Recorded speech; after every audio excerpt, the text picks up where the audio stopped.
എന്താണ്? പോളിയോ നിർമ്മാർജ്ജന യജ്ഞം പണ്ട് കേട്ടിട്ടുള്ളതാണ്.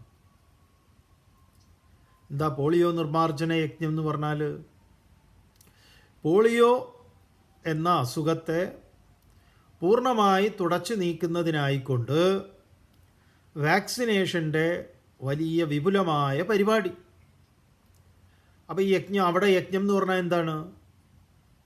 ഹോമകുണ്ടം തീർത്ത് അതിൽ കൊണ്ടുവന്ന് എന്തെങ്കിലും ചെയ്യലാണോ? അല്ല. സതുദ്ദേശത്തോടു കൂടി കൂട്ടായ്മയിൽ ചെയ്യുന്ന സത്കർമ്മമാണ്. അതൊരു ടീം വർക്കാണ്. അങ്ങനെ ടീം വർക്കിനെയാണ് നമ്മൾ യജ്ഞം എന്ന് പറയാറുണ്ട്. വായ്പാ യജ്ഞം, ആ യജ്ഞം, ഈ യജ്ഞം എന്നൊക്കെ പറഞ്ഞിട്ട്. എന്തിന്? നമ്മുടെ ജീവിതത്തിൽ ആദ്യമായി ഒരു യജ്ഞം നമ്മൾ കേൾക്കുന്നത്,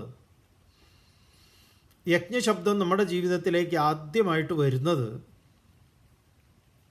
കോഴിക്കോട് സ്റ്റേഡിയം ഗ്രൗണ്ടിൽ ഇലക്ട്രിസിറ്റി ബോർഡിലെ ഒരു ജീവനക്കാരനായിരുന്ന വേലായുധൻ എന്ന് പറയുന്ന പാമ്പു വേലായുധൻ, മൂപ്പരുടെ സർപ്പയജ്ഞമാണ്. അന്ന് ജനമേജയൻ്റെ സർപ്പയജ്ഞമൊന്നും നമുക്ക് പരിചയമില്ല. പാമ്പു വേലായുധൻ്റെ സർപ്പയജ്ഞമാണ് നമുക്ക് ആദ്യമായിട്ട് പരിചയമുള്ളത്.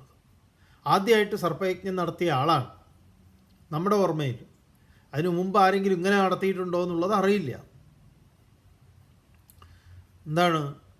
ഒരു വലിയ കണ്ണാടിക്കൂട്, ഈ കൂട്ടിൻ്റെ ഉള്ളിൽ കുറേ പാമ്പുകൾ, മൂപ്പരവിടെ ഒരു കസേരയിൽ നടുക്കിയിരിക്കുക.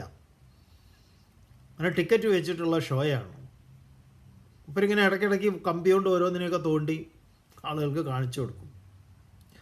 പാവ ഈ വേലായുധൻ പാമ്പ് കടിച്ചിട്ട് തന്നെയാണ് മരിച്ചത് അവസാനം. എത്രയോ വർഷങ്ങൾക്ക് മുമ്പാണ്. അപ്പോൾ അതൊരു യജ്ഞം, പാമ്പ് വേലായുധൻ്റെ സർപ്പയജ്ഞം.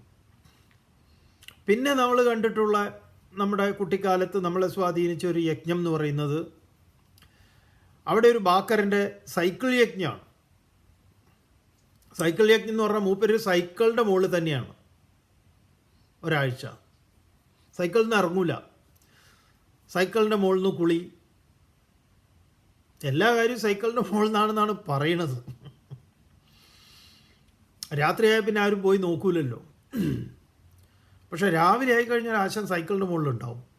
ആ ജീവിക്കാൻ വേണ്ടി എന്തൊക്കെ കഷ്ടപ്പാടാണെന്ന് പറഞ്ഞു.